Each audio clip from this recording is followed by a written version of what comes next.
Sementara itu, Saudara, Partai Adil Sejahtera adalah partai lokal Aceh kedua yang mendaftar sebagai calon peserta pemilu 2024 ke kantor KIP Aceh.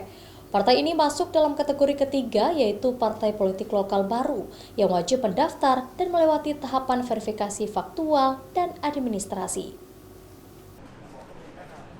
Memasuki hari ke-8, sudah ada 2 partai politik lokal Aceh yang mendaftar di kantor KIP Aceh sebagai calon peserta pemilu 2024. Partai kedua yang mendaftar adalah Partai Adil Sejahtera yang masuk dalam kategori ketiga, partai politik lokal baru yang wajib mendaftar dan harus melewati tahapan verifikasi faktual dan administrasi. Oh ya, target kita mendapat kursi di DPRK, di DPRA, sama juga seperti partai-partai yang lain. Ya, kendalanya karena kita baru-baru belajar, tapi insya Allah kendala itu pun akan kita hadapi. Ya, Allah Subhanahu Wa Taala memberi kemudahan. Mungkin besok kami akan tahu dari lulusan KIP ini apa yang perlu kami lengkapi, apa yang kami perbaiki.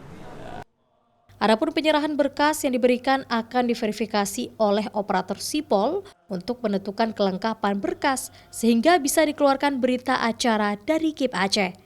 Setelah dinyatakan lengkap, maka partai ini akan melewati tahapan verifikasi administrasi dan faktual, termasuk keterwakilan 30% perempuan dalam keanggotaan partai.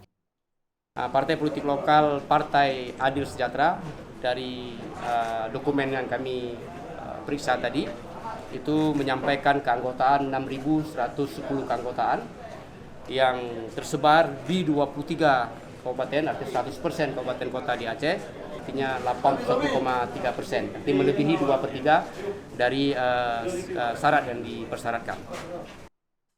Adapun jumlah keanggotaan partai sebanyak 6.110 orang yang tersebar di 23 kabupaten kota se-Aceh, atau memenuhi 2/3 kuota yang dipersyaratkan.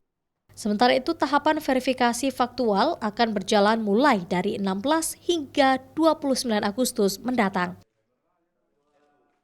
Nova Mistayanti, Kompas TV, Banda Aceh.